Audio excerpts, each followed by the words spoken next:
Hey everyone, co-host Topper here with a scheduling update.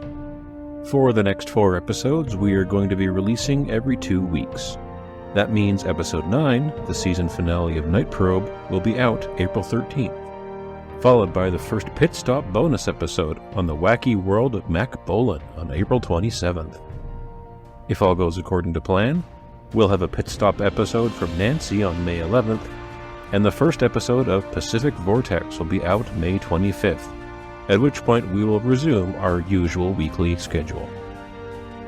We thank you all from the bottom of our hearts for listening to the first year of this little podcast and having fun with us as we experiment with ways to keep it interesting and entertaining.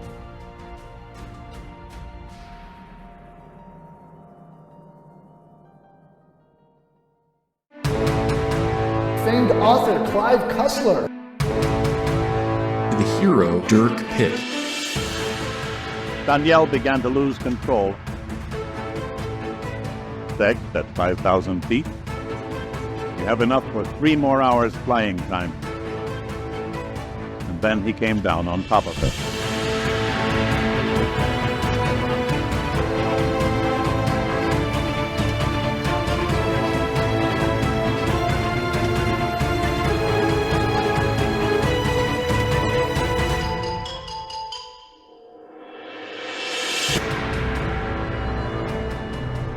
Night Probe, Episode 8, Muck, Fuckled. 65. Good for you, that's what it is here. And we're due for snow on Wednesday. Enjoy every illness that will bring you. You closed my window. What the... God, I hate my cat. Oh yeah, that shows. She's like, well, I'm just going to walk across this keyboard, which feels so nice on my toes. You know, it probably does. I haven't thought about it that way. Now you've made a case for the cat. It probably does. My cat is stimming. Everyone stims. How are you doing?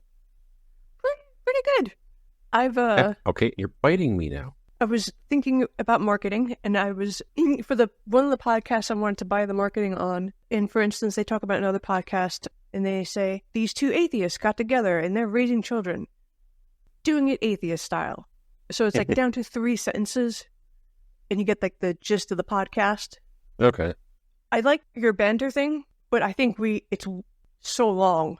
It's not bad. It's just, that's like a limousine, and we are in a Honda Civic. I was aiming for one of the 30-second ads that you see on a lot of, or that you hear on a lot of other podcasts. Yeah, so I was trying to distill it down to like 2 or 3 sentences, which is way harder than you think. No, really biting me now. Anyway. Did she draw blood? A little bit. Oh, okay, maybe she's done with you now. If she takes her paw and marks her forehead with your blood, then she's done. She'll be back in 5 minutes, and she will want to sit right here and do the exact same thing. And if I move in the slightest, she'll fuck me up again. This is what she does. See, she's coming back already. She wants to sleep on me on her terms only. And how did we not name our podcast The Pit Stop? That's pretty good. Damn. I don't know. This was your idea. I was brainstorming, and I was like, God damn it, that's a much better name. I had the Dirk Pitt cast, which I was like, yeah, it's fine. And then you had Cussler Hustlers, which I was against. And then I thought of it over the weekend, and I was like, damn, that's so much better than mine, actually. We were both wrong. Back to the keyboard.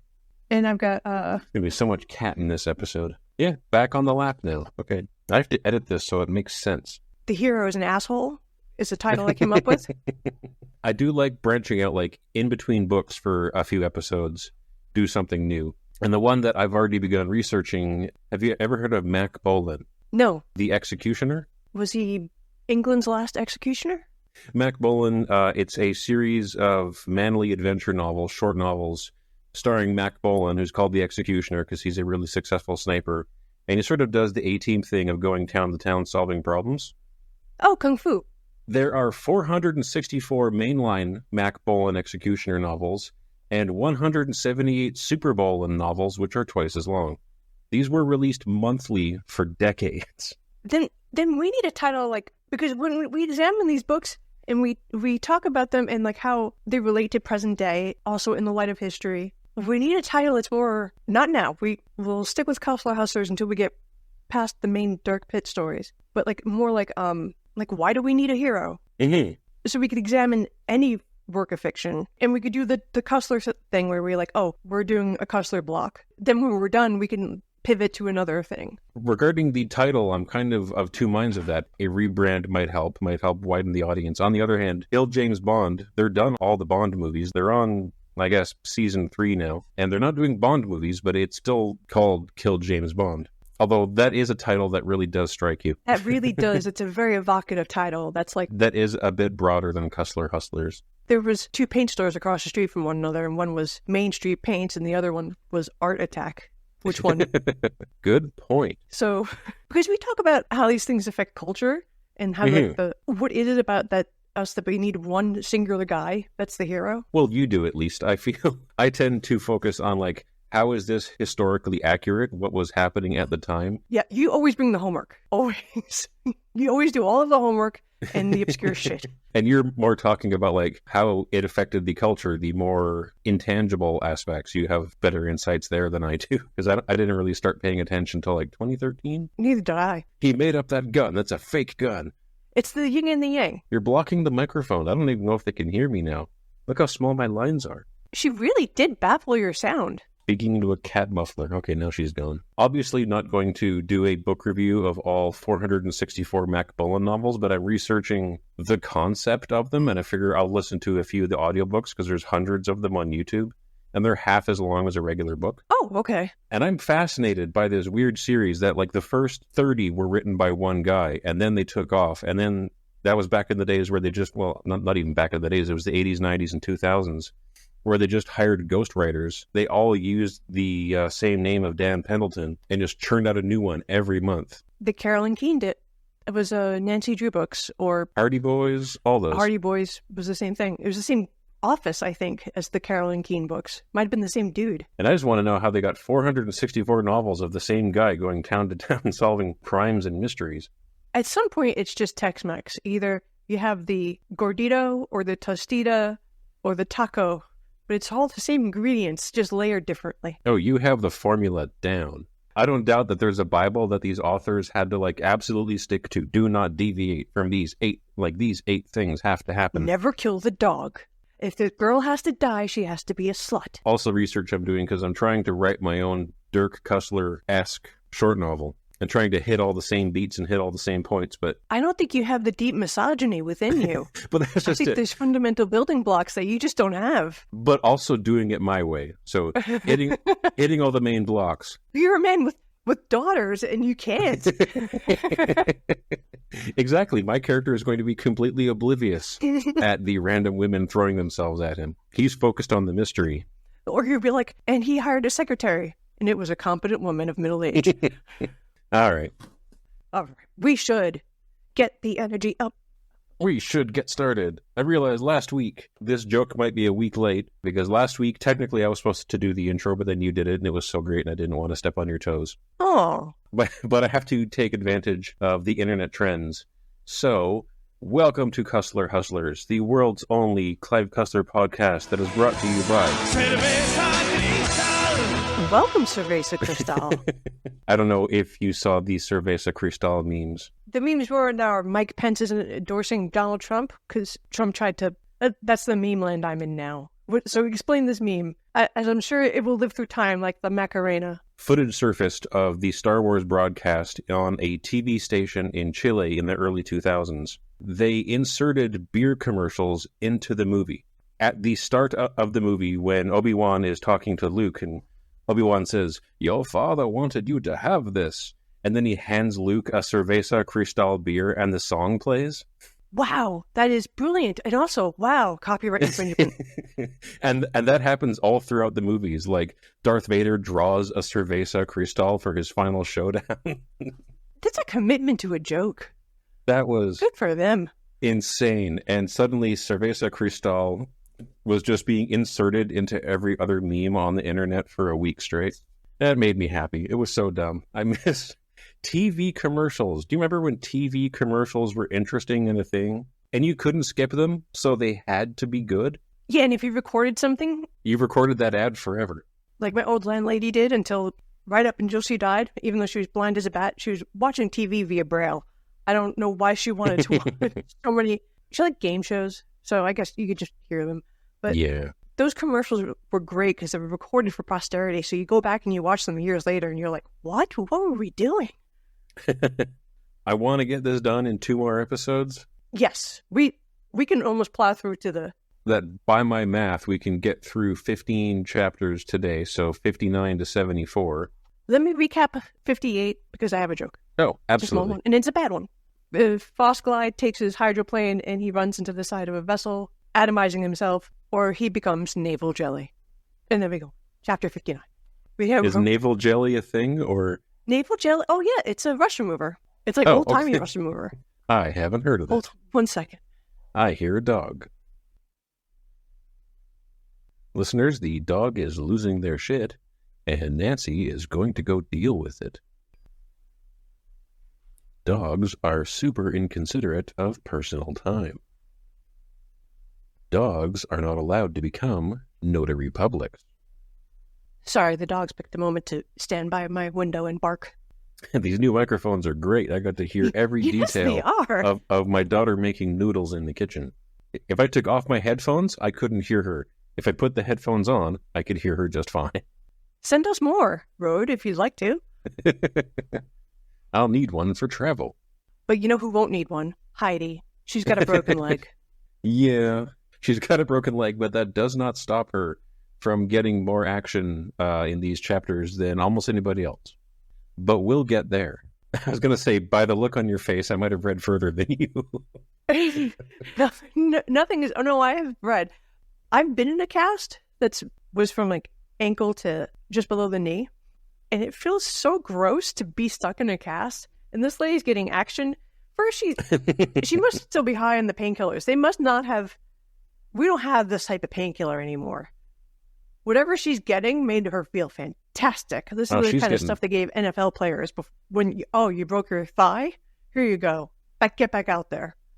Yep, this was back where they gave you the bottle of opioids and say, come back for more. I mean, that's now from what I hear in the States and parts of Canada. I just think it was better because everybody was goofy. I try to convey that because my daughter's learning about the founding fathers like more in depth than little kid stuff. Just keep in mind, they were all assholes because they were all like under 30. She doesn't get that concept is. Also, they were all drunk the entire time. That's history. Everybody was drunk or high. Even Queen Victoria, she was drinking her poppy tea and talking down the alcohol. She was like, oh, temperance is best. Meanwhile, she was in the clouds with her poppy tea. Those early days in America when rum and whiskey was cheaper than milk. And they wouldn't kill you. The milk would kill you. Yeah, that's just it. Oh, hell yeah. The rum and the whiskey were antiseptic. They were medicinal. So Heidi's got her broken leg. It's not in a cast yet. She's being carried off. Dirk gently brushes her bangs out of her eyes. And she says she wouldn't have missed it for all the world. What? Why? I'm glad I was here for this magic. After she's already blamed herself for everyone's death. Many people are dead.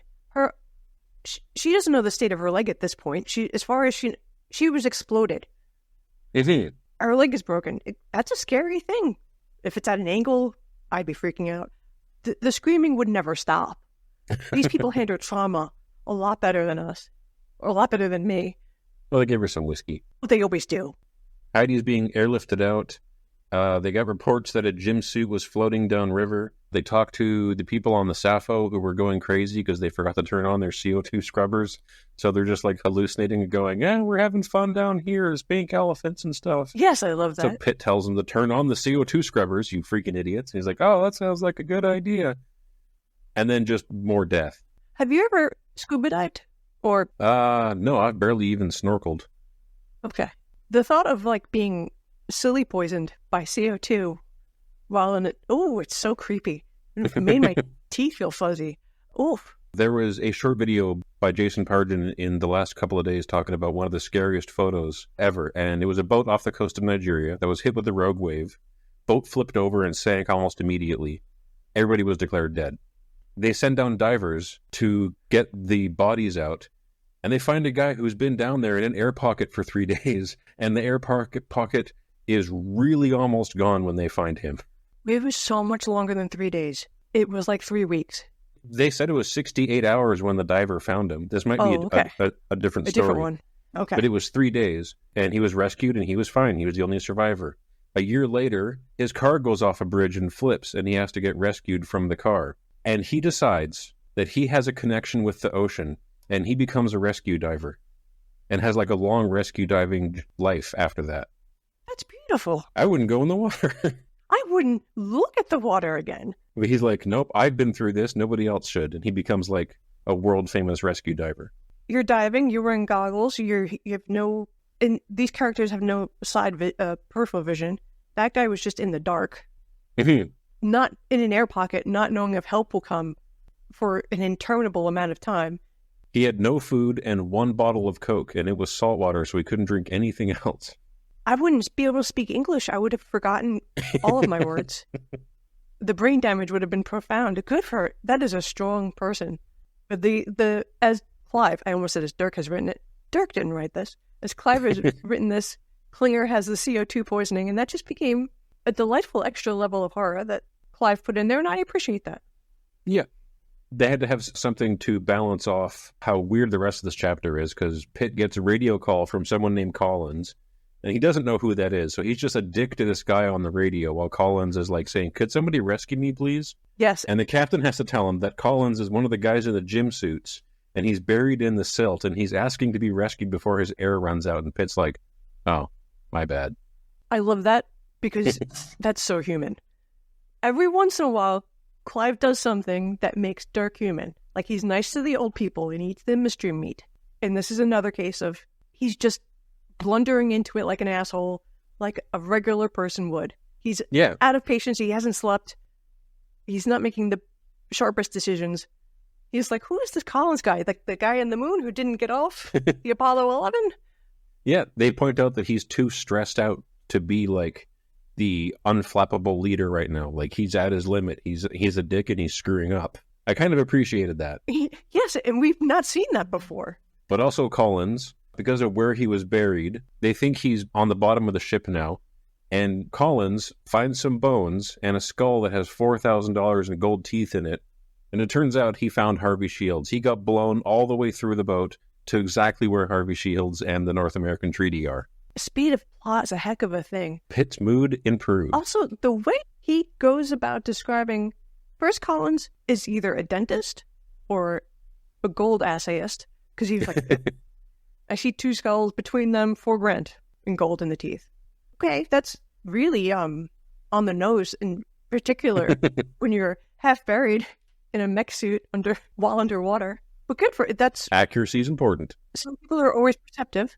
And Clive Cussler describes the skull as two large rabbit teeth inside in the upper center surrounded by gold caps. And I'm like, what is that description? Is that an AI jumbled Amazon misprinted this? Because teeth aren't in a circle surrounded by other teeth. I think the visual worked for him, and it was just to get across that most of the upper teeth are fake, but it was weirdly phrased. And I was picturing some sort of half-rabbit monster.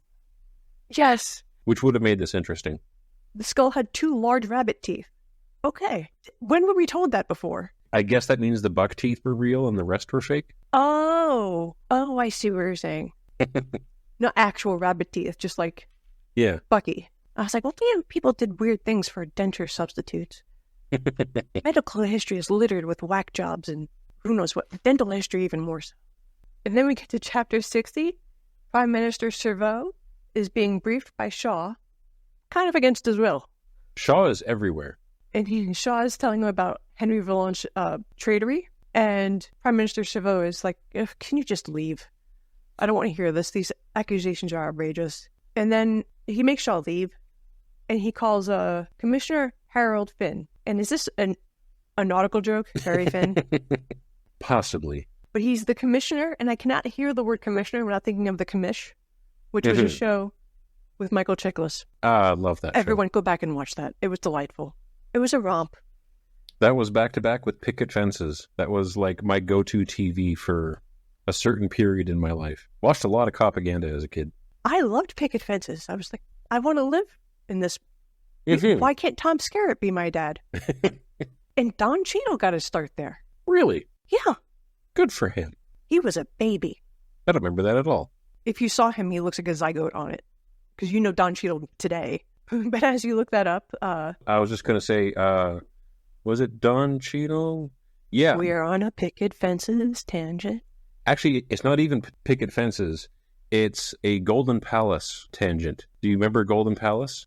No, I didn't have cable. The Golden Girls spinoff where the Golden Girls basically work at a hotel? No. That was Don Cheadle's first role. And the video of him getting into an argument with Rose over the fact that the Confederate flag is actually racist was his first role on TV. I've got to make a note. That video went viral a couple of years ago. He's like, "That's just celebrating my pride and my heritage." And he's like, actually, that flag's mostly about slaves. And my grandpa was one of them. It's a great scene. Yep. Designing Women was great for the scenes like that, too. I know I saw that. I think that was when I was too young to know what the hell anything was going on. I was just happy to watch TV. Oddly comforting, because your parents might have been laughing. They're like, oh, we're doing it together. We're bonding, yay. Meanwhile, this is not the commish or Michael Chiklis that No, this is just a the random Prime Minister is calling. He's calling, RCMP commissioner. yes. And he's like, oh, what happened when Greer died? Give me the lowdown. His driver and guard, is he a trustworthy man? And he's trustworthy, Harry Finn says, because yes, he's got no arrest record. He's got a great service record. His 2 grown daughters, both married, earnest wage earners. So naturally, that's all the qualifications you need. That's the checklist. It is. And this man is unassailable. His daughters are married to men. I wrote down that apparently Jacques Garrier had Mr. Burns syndrome because the RCMP guy says that he had everything from emphysema to gallstones. And he was like on death's door for the last 20 years. Where there's no way he would have died. He was too strong-willed. Like, I'm not sure that actually saves you from being sick with everything. Yeah, I think death can happen even if you're really... I mean, Patton died from a car rolling over. Well, that's why he died. He just didn't want to live hard enough. You know, I like the victim blaming. It seems very puritanical, and it appeals to my American sensibilities. Shame. I was raised by a cop. Me too. But I did have some notes in here for one brief tangent that actually is kind of on topic. So when Sarvo's talking to Shaw, they're talking about how Canada is still not fully independent from the UK. And the issue with that is, so this book came out in August of 1981, and I keep forgetting this and it blows my mind all the time. But Canada technically did not become fully independent until March of 82. You were alive? The Canada Act, which was our constitution, was approved by British Parliament on 1982 and proclaimed by Queen Elizabeth on April 17th, making Canada wholly independent when I was a year and a half old. So we had to wait till Soap Dish came on the air before the Brits would get out of Canada? Yeah. So when this book came out, we were a British property, but like less than a year after this book came out, we weren't. And that's why, as far as I can tell, they never bring up the fact that Canada belongs to the United States ever again because Clive was like, well, shit, that doesn't make sense now. Yeah, that would. But I just love I love how close that was, and I can't believe how recent it was. So he missed like the mark. He slid under by like 9 months. Yeah, so I'm wondering if it was in the news when he was writing this book that there were rumblings that Canada was finally separating from the UK, and he's like, I'm gonna write that into my story, but it went the wrong way. It still went good for him. He still got the book out there. It was on the shelves. It was in the airports. He got the sales. Each of these books has had like either a major plot or a major subplot that related to what was happening in the news at that moment. Just he put his twist on it. He was prescient in a lot of things. Not everything. He takes a lot of swings. He does, and God bless him for it. And speaking of TV, the driver, who's unassailable, remember his daughters are married. The driver guard guy, Jean, says Henry Vallon was there the night Gruyere was killed. I have been fighting this. We're just calling him Gruyere now. He's the cheese. I was going to say, that's cheese. And it doesn't make any sense. It sounds crazy. How could have Henry Vallon had been there the night Gruyere was killed? Henry Vallon was on TV at the exact same time, 1,000 miles away. So many Columbo episodes hinge on this premise here Well, that's impossible. I'll just play the voice recording and continue narrating this nature film and just walk into the other room and stab my secretary. I couldn't have done it. I was narrating the nature film or the Magic Act or Hamlet. So it was used at least 3 times. I have to watch more Columbo. I recommend the show on Paramount Plus with it's I'll get there. We'll circle back to that when I remember it. No, it was on Peacock. It's the new Columbo. New Columbo? It is. I found the article saying Poker Face is the new Columbo. That's the one. That's it. Ooh, Rian Johnson. All right. It's got a delightful cast. It is like Columbo in that they have like stars that are way out of caliber, too high caliber for guest appearing on these shows. I was going to say, that looks like Natasha Lyonne, and it is. So it's a Rian Johnson cop show based on Columbo with Natasha Lyonne. I am down. That is like 4 things I want. It is spectacular, and it's 0 calorie. Like, you won't feel bad. It's delightful. You'll just end it and you'll be like, oh. Well, It's like I am bubblegum. writing that one down. They're calling Jean or Jean's testimony bizarre and unhinged. You could not have seen Henry Vallon. He was like, motherfuckers, give me the truth serum, give me the hypnosis, give me a lie detector test. Give me the whole yama yama of truthiness. Truthiness. TM, Stephen Colbert. But don't let that word die. Truthiness. More important now than ever. Truth serum was such a fixture of the 1980s. Mm-hmm. The sodium pentothal. It just does not do what it says people said it did. It lowers your inhibitions and makes it harder for you to tell lies because it screws with your imagination. You can't put things together unless they're real. So you'll try and make shit up and accidentally tell the truth. But it also causes you to tell just complete gibberish because you're putting a bunch of shit together that doesn't necessarily fit. And also, you might be telling the truth, according to you and your biochemistry, you're saying the truth, but it could be disjointed hallucinations. But there's the truth and the truth. It wasn't Mythbusters, but it was some show where they did I'm not sure if it was sodium pentothal because that was like a controlled substance, but they did stuff with truth serums and they had people rehearse a lie and then get interrogated with truth serum and the rehearsed lie worked. So if you've really got the lie down good, it'll hold up under truth serum. Well, they say that about lie detector tests. Hypnosis, I don't think anybody truly believes in that. That's a parlor trick. The lie detector test is still used by law enforcement to intimidate people. Famously, in New York City, they hooked some guy up to a Xerox copy machine when these things first came out and said it was a lie detector test. They attached him to strings, silly propaganda stuff. But total like tea leaves. But he passes all of these tests, so science. He's telling the truth. He says it was Vallon, but it can't be Vallon. So we're ending our investigation. And the Prime Minister's like, you know what? We have to exhume the body. He tells Harry Finn. And Harry Finn's like, oh, that could be getting an exhumation order. That could be tricky. And Prime Minister's like, don't get an order. Just do it. Am I the Prime Minister or not? I have looked into exhumations because I am a white woman. I knew this podcast would become true crime before long. A true, yes.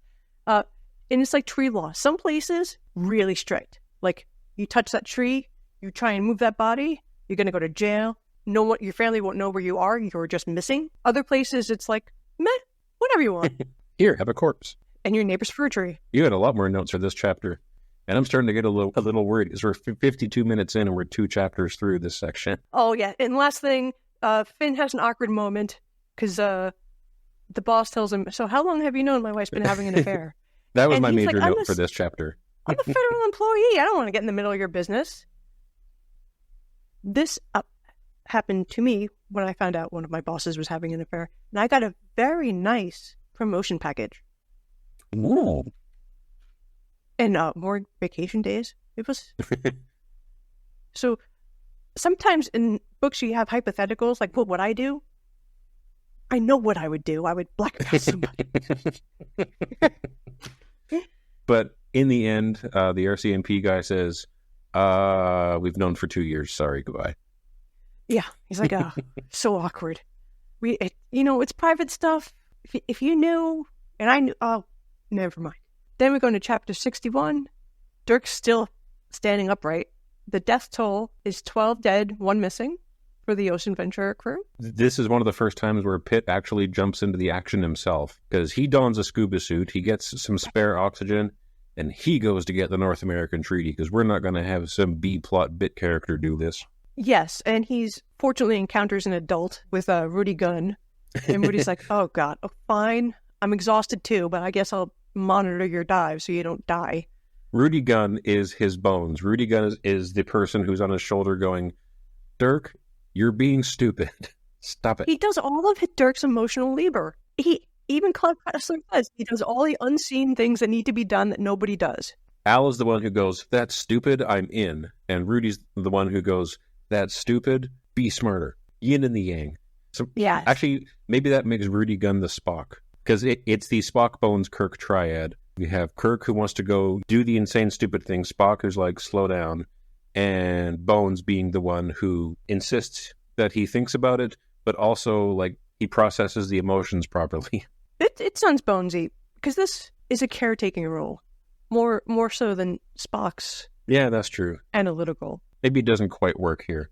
Dirk dives, and he sees in the Empress of Ireland wreckage skeletons, and they're kind of beige, not bleached white like you see in the movies. They're brown, they're mucky. And when I was in high school, we had a real skeleton that was donated many years before, and our biology teacher was telling us about it and how we should treat it with care, and it's an honor to have a real skeleton in our biology class, that we've had it for so long. And a girl raised her hand, and we were all 14, this freshman year. Raised her hand, she's like, you've had this for how long? Does that mean the skeleton was just a baby when you got it? Basic biology. The teacher looked like he made every wrong decision in life at that moment. He was like, what did you just ask me? Just shut down as he tries to figure out how to answer this without being insulting. No, he went full insulting. Okay. He destroyed her. That could have gone one of two ways.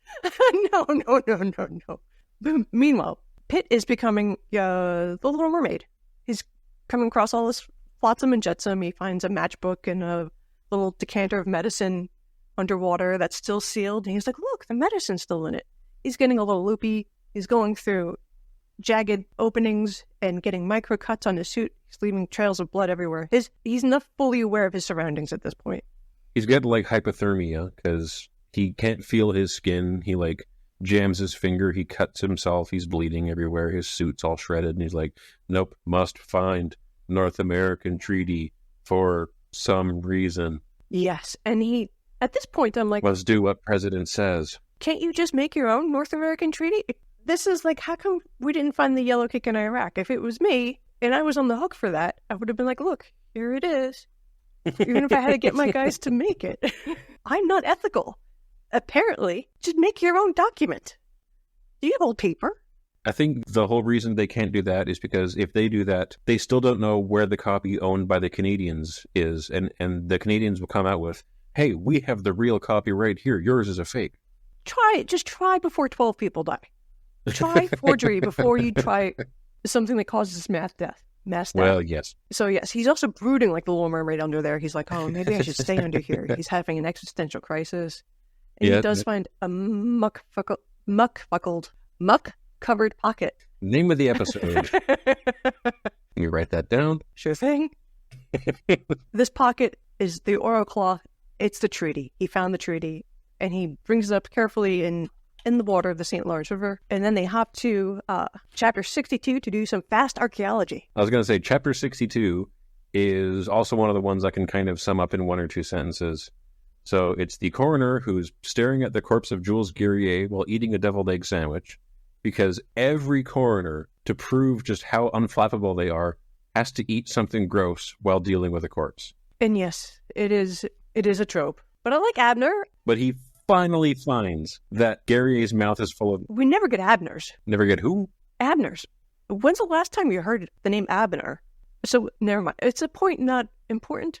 But I was like, oh, an Abner. And he's going, life does not cease without reason. This really hinges on your definition of the word reason. Because he's inspecting Greer's body. And he's like, oh, he had to die of something. But not this, not that.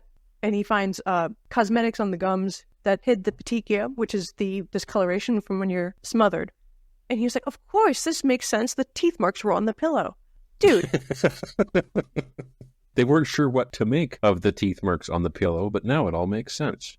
The order of operations here, this sentence comes first in the investigation.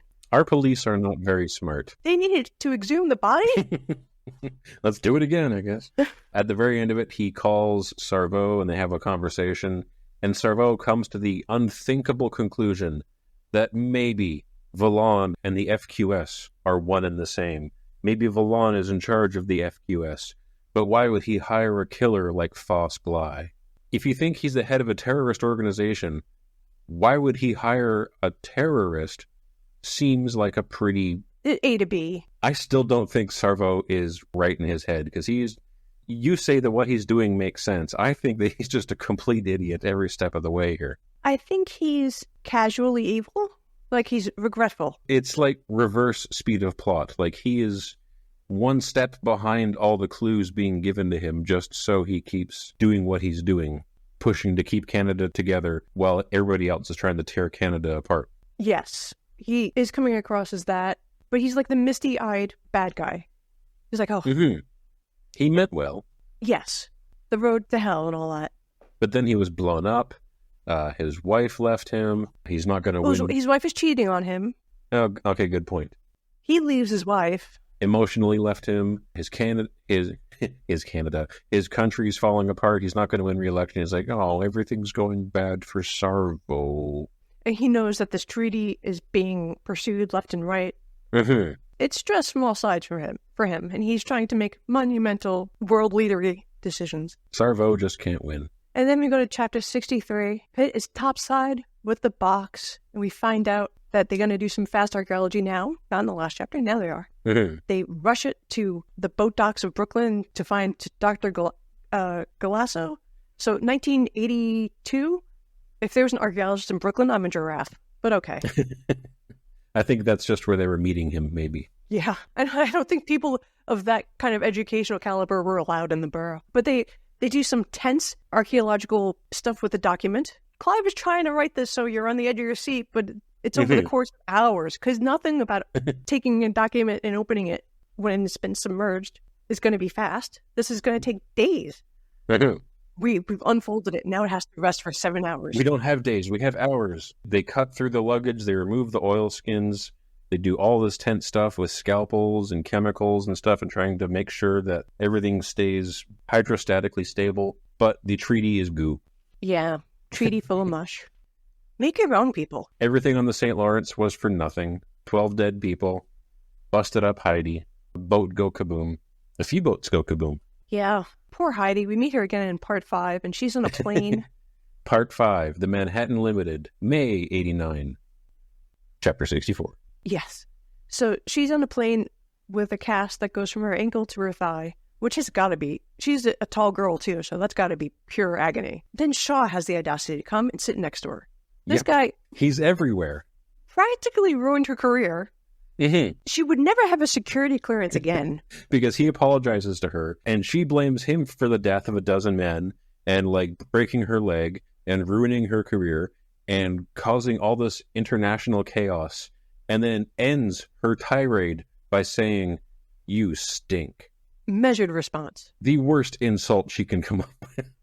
And that just, like, that fell so flat for me. It just, you were on a tear. Like, she was right this whole time, and then she just ends it with, "You stink," and then she looks out the window. All right. I'd be awkward too. Like, what if we were alive at the time of Pol Pot? You were, say you're 20-something or 32, and you're on a plane, and he sits next to you. There's no vocabulary that could be justifiable that rises to the occasion of the vitriol that you would need to pump out. I would be so bad at it. That's true.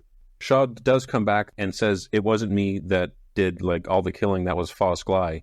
And Heidi doesn't know who that is because no one tells her anything. Yeah. And then he's like... At this point, she doesn't know who Foss Bly is. And then he's like, "You have to get a message to the president." And she goes, I can't. Nobody's going to patch me through to the president. I'm just Commander Mulligan. I'm Heidi. And he goes, "No, I get that. Just call his national security advisor." And she goes, oh, yeah, that's cool. Alan Mercy, eh? She'll be able to cut right through the bullshit there. Oh, yeah. That's one phone call, right? I'm sure all Americans know each other. And then, At the very end of it, Shaw's the one who says, if you take over Canada, it'll be the end of NATO and the breakdown of world peace. And Heidi's response is, why would America try to take over Canada? oh. What the fuck do you think you were doing this whole time? The last 30 chapters have been specifically to find this treaty so your country can take over Canada. She thought her PhD thesis was really important, and all of these newer vessels Boy, were... everyone's really into finding this letter. I'm popular. What kind of perspective did she think was happening? Like, what did she... It's not important. Heidi, get yourself together. But then we go, chapter 65, Pitt and Al are back together. It's happy times. Pitt wants to know why the bridge failed. And Moon tells Pitt they need this treaty ASAP because the president's going to... In 4 days, the president's going to speak in Canada, and he wants to, kind of wrap this up and use this as a bow to join forces. At 1 p.m. Monday, he addresses Parliament. After that, don't bother. The chemist they meet with says the bridge sample that they brought in, this was blown up. It didn't collapse. It wasn't hit by something and sheared. It was systematically blown up. Evidence of iron sulfide. And then we never go back to that chemist again. He's dead to us. Yep, he's just there for one chapter. And chapter 66 it's not quite a parlor scene, it's a history scene. Yes, but I imagine everyone's wearing velvet. Oh, God, yeah. And there's dark drapery, a chandelier. Pitt is drinking with Beatty. Have we met Beatty before? Professor Beatty? It feels like he's come up before. I can't swear to it. All right. But he's comes across as like a tour guide historian. Mm-hmm. And they're in a bar built on a building where the hotel owners killed the guests and then served them to the other guests. And like you said earlier, I looked into this and it's real. Yes, I almost looked into this. I was like, oh, it's Sweeney Todd, the Bloody Benders. But this Pilcher's Inn was real in Poughkeepsie. Yep. Pilcher's Inn in Poughkeepsie, located on Albany Road. And they were only found out because in 1845, accompanying the captain on his journey to New York was a servant whom the good captain had picked up on the island of Fiji in the South Pacific. Man and boy sat down at the Pilcher's table and ordered bowls of stew. The Fijian boy remarked that while he recognized beef, he also recognized the taste of long pig, which his mother had prepared for them. And the Fijians in the 1800s were known to be cannibals. And this got to the captain and it got to the cops, and they were like, I think they're serving people there. And they actually were. He recognized the taste of people. What a weird piece of actual history that Clive just shoehorns into this chapter. Because this doesn't come back either. That is so gory. Yep. Oh, that is blood-drippingly gory. But then we move on to the delightful, but we drop the Sweeney Todd Bloody Benders Pictures in story. We go to the first bad guy of the story, Clement Massey, the guy who robbed the train station, Dapper Doyle. Mm-hmm. We find out he was a state senator and a bandit. Yep. But first he was a bandit, and then he was a senator, and in the period in between, some stuff happened. Oh, he went to Harvard. Oh, yeah, well, that's important. This is when they find out that the Manhattan Limited, which I keep wanting to call the Manhattan Express or the Express Limited, I'm never going to get those three words right. That's okay. I will never spell Halloween right. Some things you have to come to terms with. There's $2 million in gold coins on the train. Yes, and the reason they're beginning to determine that the train never collapsed into the ocean was they realized that Clement Massey was too smart and too educated to have let this work out the way it did. Everything was a ruse. Mm-hmm. Possibly. They're going to work it through. And the reason this wasn't like famous history was because the bank would never admit that it lost $2 million in gold, but the railroad still went bankrupt trying to salvage the train. Sure. And you would probably kill like a dozen men in the process because that was, it was 1914. They're a dime a dozen. And then after this, they say something funny. They say, he never wore a mask. And that was crazy because everyone would recognize a state senator. No. A state senator could rob me at gunpoint. I would have no earthly idea. They're a faceless mass. And this is back in the day where you're still running off like really shitty pictures in the newspaper, and the newspapers weren't all that great, or like paintings. Yes. So it's not like... You might look nothing like your picture. You might... Yes, I learned J.P. Morgan had purple decaying nose. Oof. So all the pictures you see of him are like an idealized, touched up version. I'm just going to fix that up for you. So yeah, it was kind of like portraiture was the best you have. Now we have Twitter and instant messaging and phones, camera phones everywhere, and I still couldn't tell you or care to tell you or even pretend to research who my state senator is. It doesn't make a difference. They do nothing. But we all know who Matt Gaetz looks like. Ah, yes, we do. Unfortunately. Oddly youthful jowls, What a weird turn of phrase. but he's got them. Youthful jowls. It's disturbing. Anyway, at this point, Pitt works out the entire plot for the rest of the book, but he has to dole it out bit by bit to people. Yes. So his first order of business is to call up his Sandecker, who's been a really responsible boss at this point, not overworking Pitt at all and being very reasonable with his work-life balance. But to his credit, Pitt calls him up and says, I need a skyhook. This sounds expensive. This sounds really like taxpayer intensive. A Yep. skyhook. Oof. And Sandecker's like, you got it. Because what does accountability mean? Skyhook is just one of those helicopters that can lift like 100 tons. Yes. But he needs it now. One of the first memes, the fax memes about the scuba diver that was taken by Bucket while he was scuba diving and found in a tree because they were putting out forest fires.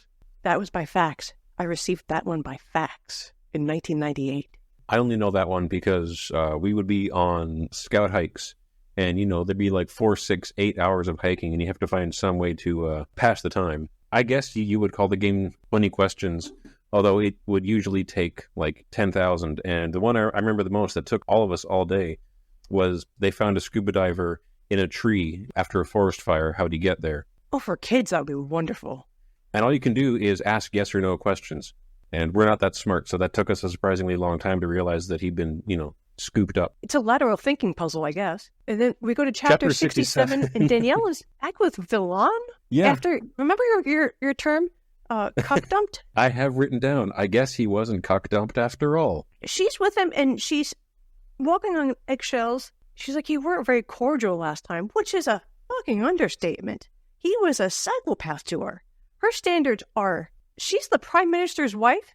She's young. She's beautiful. She apparently has great hair. She should love herself more. I think this is the first time they've been together since the start of the book. Because the last time they were together, it was fake Fallon. Yes. So as far as she knows, he hates her. Me too. It was really cruel. The last time they met, he was like, you mean nothing to me. You never have. I've just used you. And he literally laughed all the way home. That's just something you do with your side piece. And you get back together and you just, oh, that's water under the bridge. Yep. But they're in a private jet that he owns, and they drop hints that it was a present from his Moscow associates. And they're just doing loops over Montreal while joining the Mile High Club. Yes, the largest carbon footprint for sex ever. Also, it cracks me up because I think this is the first time in the audiobook that Villan acquires an accent. He's read with an accent, but it's like French by way of Russian. Oh, well, maybe that's only... Villan sounds very villainous and evil. Maybe that's only engaged. But not at all that's French. Accent is only engaged after the Mile High Club has been joined. Maybe the low oxygen. She says, you weren't yourself last time. And he's like, women are so touchy. I don't remember anything. And they both just move on from Fuckled. Yeah, that would be a hard no from me, Captain. I would have to be throwing this man out of a plane. The only reason to get on a plane with them would be to throw him off of the plane. They're not very open with their emotion, is what I'm saying. Meanwhile, while they're on their sex-circling plane, Henry Villan walks into the Premier's office, the Prime Minister's office. Well, while Sarvo's watching TV, it's just like the Guerrier thing.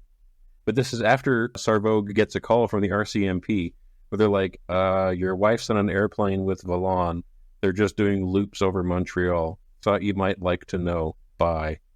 Don't want to be the guy who makes that phone call. Nope. Henry Villan walks in, and I guess Gly's not dead? This is where we find out Gly's not dead. I'm telling you, he's the most interesting Clive Cussler character we've had so far. And he sounds like a diseased fish get. I want a Fuckled book, because he's everywhere. He's died a few times. He's beat up old man James Bond. He's worked at a gas station. He's recreated Die Hard 2 in a Canadian airport. He's everywhere. He does everything. Okay, now you're just taunting the cat. No, she just came up over here and she was messing with the mouse. come here, sit on my lap, and stop moving. The very end of 67, that's Henry Vallon walks in and asks for a truce, which also doesn't seem like a very Fosculi thing to happen, but whatever. No, that is not in keeping with his temperament. But he is a psychopath, so that can go everywhere. And the president really only loops people in on a need-to-know basis. And by the time they need to know, they should have known yesterday. So this is how we get the president briefing his security advisor, Mercier. And Mercier is like, what the fuck have you been doing? Mercier is reading a file that's labeled Most Secret, and the president wants him to recruit influential Canadians who see things the way I do. Good luck. There's some weird politicking happening. That is some cryptic language. See things the way I do. How would that be, Mr. President, as you employ various people to do bizarre things, and you're looking for a treaty like you're shaking out the coins from a couch? It really sounds kind of coup-like. But the president says, if a miracle happens, we get to design a new flag. Oh, great. That sounds like a murder. That genocide's going to happen. But new flag, merch. The world didn't need Canada anymore. Honestly, it's a nifty 50. If we're not going to make it one Dakota, then we're just going to keep it the even 50. Chapter 69, Pitt, Al, and their guy Chase, who's just a Wile E. Coyote kind of figure, they discuss the ghost train that all of them have seen. They, through communication, which these men do surprisingly well at this instance, they all confess to have seen the ghost train. But that's after we find out what the skyhook was for. The skyhook lowers the doodlebug into the Hudson River. Oh, yes. It's after back. We spend $1 billion on the doodlebug being submerged into this river. An amazing moment of comic genius where they lowered the doodlebug into the river, the top of it's sticking out, and then Sam Quayle pops his head out of the doodlebug and says, "Hey, Pitt, I found another bottle of liquor in here." So he was in there for the whole flight. Sam Quayle rules, too. Sam Quayle has a drinking problem. Yes, he does. You have to be in these books. I know, but alcoholism was so festive back then. But yeah, then they speed run using the doodlebug back and forth, which can see through 10 miles of solid rock. And they still haven't found the damn train. And you're right, that's where they start talking about the ghost train. And then like, you saw it? Wait, you saw it? Wait, you saw it too? Yes, they're all emotionally honest with each other about this subject. It is refreshing. So it's only after they spend a cajillion taxpayer dollars flying the doodlebug by skyhook, which I imagine takes more than a teaspoonful of gas That's to fine. get from point A to point B. And if, of course, the epiphanies only happen after you spend a lot of money, which I find to be true in real life. Yeah. I was doing some woodworking last week, and I was like, I'll glue this piece in, because as soon as I glued it in, I'm like, that piece should have never been glued in. What was I thinking? It's there now forever. Only now do I realize the folly of my ways. Oh, chapter 70. Chase has a drinking problem, too. This, he's got his whiskey out, and the three are waiting for the ghost train. The ghost train arrives. Al is like, hey, I'm going to die, but Dirk says, stand here and take it, so I'm going to take it. Al loves Dirk so much. Not to stand here and take it, but both of you stand here and shut your eyes and plug your ears and stand on the tracks. It's the worst dare ever. Well, Pitt's a bully from middle school. it's Pitt. He wouldn't do anything stupid. He has CTE and he hasn't slept in 3 weeks. He might not be trying to do anything stupid, but this sounds like negligent homicide. The ghost train's getting closer. The ghost train's getting louder. The ghost train's getting brighter. And then Pitt says, now open your eyes. And they open their eyes and they just see like a box go whizzing past with a light on the front that sounds like a train. So he could have stopped it with a baseball bat. Yeah. And that's when we realized that it was running along a wire strung on the telegraph poles, because the railway company took out the rails but left up the telegraph poles. Well, I just thought this was a beautiful yet cruel display of love between Al and Pitt. Do whatever Pitt says. And then the three go to Ansel McGee's house. He's the sculptor. We met him earlier. And we have the Scooby-Doo moment. He lives in the restored train station. And Pitt's like, hey, we got to talk. And I got to borrow your ghost train and a railway handcar. And McGee's like, you got me. Nobody's ever... Yeah, it turns out Ansel McGee just made the ghost train for fun because the locals seem to like it. The locals would see the wires. I've been to Poughkeepsie. They're not blind. It's just over the bridge. I mean, it's normal. They have like Starbucks and banks and schools They're normal people with sight and regular daily functions. They would have looked... You can't Nessie things on wires. If you're going to create a monster, it's got to be better than this. At least give the people of Poughkeepsie some credit. Clive. It's not a very good Scooby-Doo moment. But then Chapter 71, which is a really long chapter, because they recreate in excruciating detail the robbery from the prologue. Yes, they do like a dinner theater. Yeah. Almost. No dinner, though. Nobody ever eats. No snacks for you. They recruit Ansel and Annie, who know everything about this robbery. Well, Ansel knows everything because he's the historian sculptor. Annie's the wife, who's just game for the ride. She's like, "Ooh, this would be fun." She seems happy to have guests. I'm just happy to have friends now. Pitt and Al are there, and Chase is having a vodka in the corner. And they have to reenact the night of the Manhattan Limited, just so Dirk can say, "You see, they were fooled by the same thing, because they were all looking the wrong way." Yeah, and the upshot of it is... It's angles, buddy. It's angles. The upshot is Massey robbed the train station just so the two guys who were in the train station wouldn't notice that it wasn't the Manhattan Limited that went by outside. It was just a handcart with a light on the front and I guess a Victrola playing train noises. So they thought the train derailed. But all this is to say that Massey just rerouted the train before it even got here. The train was never here. Dun dun dun. It's a fake double reverse bank heist. Just comes down to magicians are really important and we don't pay enough attention to them. In the sleight of hand, they practice, deploy for matters both good and evil. Support your local magician in sleight of hand, which is what this was. Sleight of train. A sleight of hand with some bullets. I mean, he did shoot a guy in the hip. He did shoot some people, yeah, but... kneecapped him like Arnold Schwarzenegger in T2. But he had athletic awareness. He knew what he had to do. He had to get in there. He had to close the door behind him. So Dapper Don, Dapper Mickey, whatever his name is, state senator, goes in there, slams the door behind him, shoots the chessboard, grazes the other guy in the hip, and does so in a way and at a time to make sure they're both looking in the exact wrong direction while he pulls the ace out of a hat. Not looking out the windows, nothing like that. Yes, so they get the sensory input, but not the factual input. This was no regular train robbery because $2 million in gold coins, they figure out weighs 3 tons. You're not going to just walk away with that. So he had to steal the entire train and stash it somewhere. Yes. And Dirk is going to find those tracks now that he's pieced that out. And I love that because there are train tracks everywhere. Well, yeah, I mean, there's a lot of research that goes into this. They have to recruit Heidi to go to the train museum and look at all the old maps.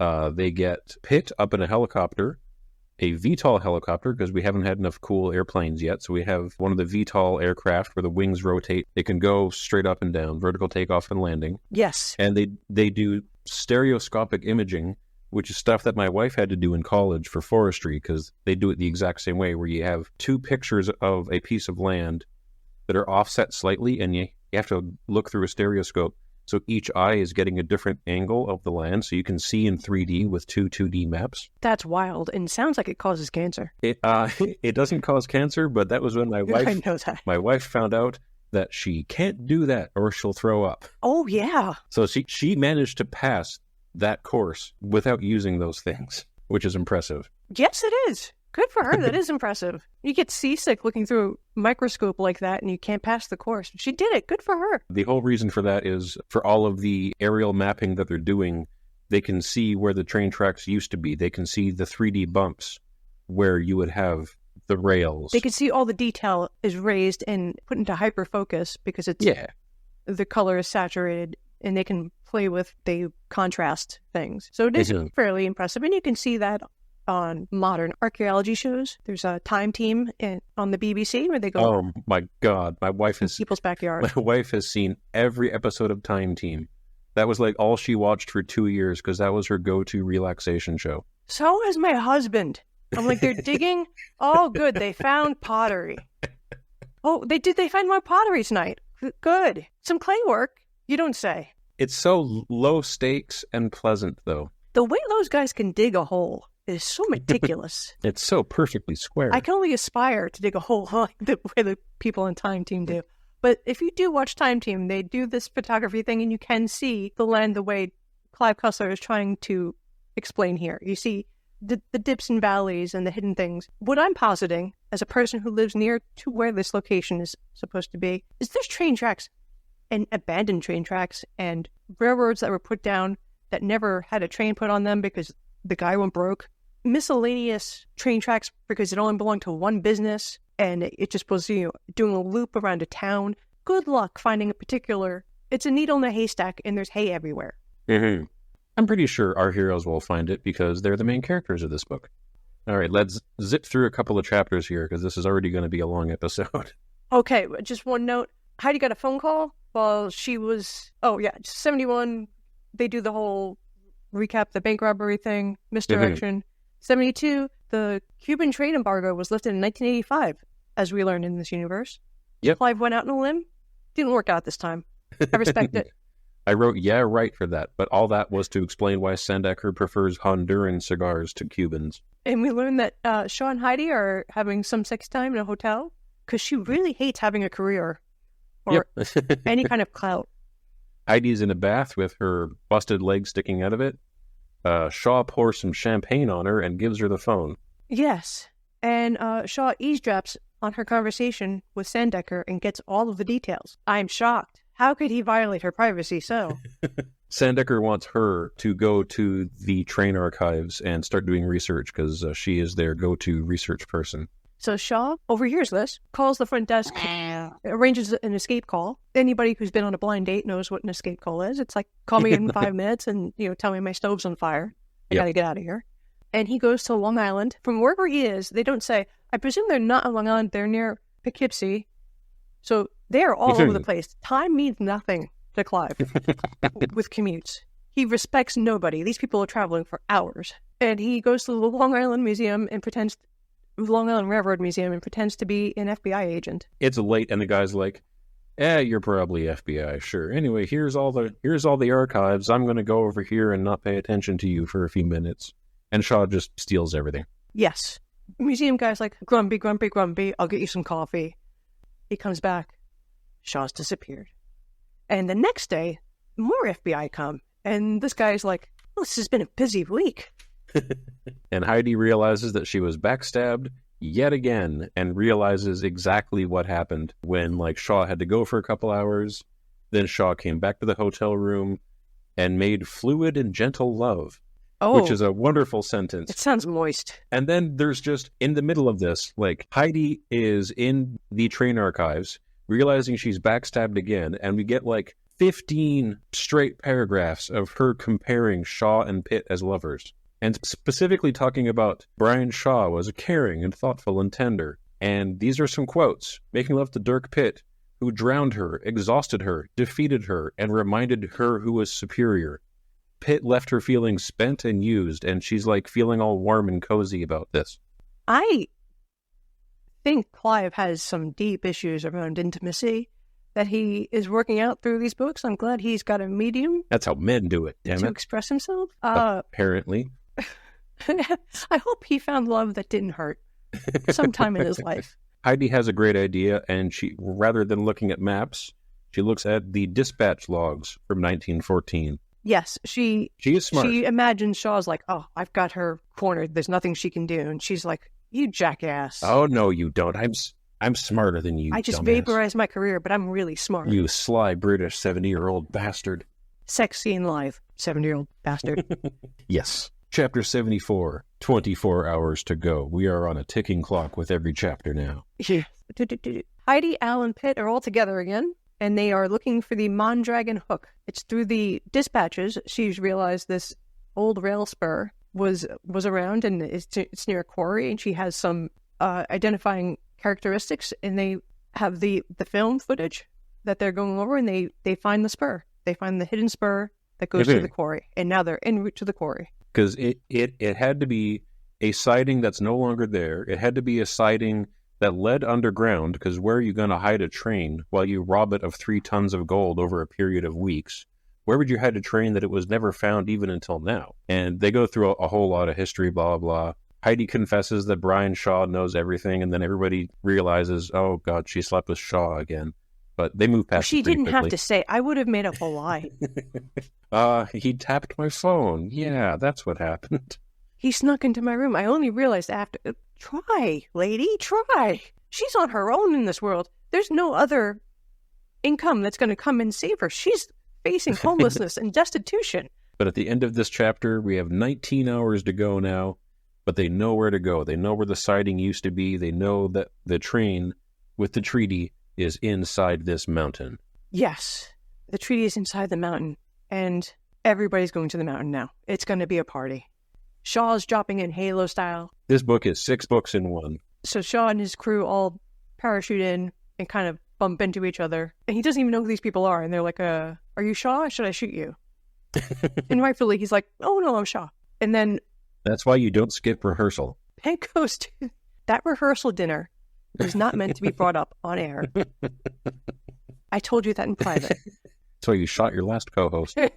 And during this time, Shaw sees Pitt, and he really considers shooting him. He's like, I'll let him go. Yeah. He's a tiger. We're friends. I'm a tiger. We have to respect. And that's where we should end it, because good God.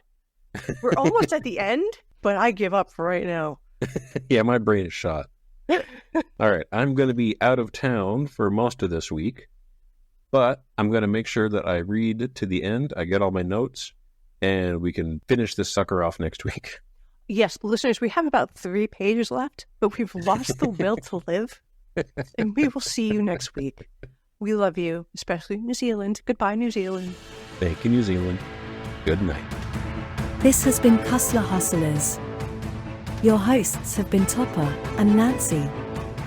Find us on Twitter and Instagram at Cussler Hustlers.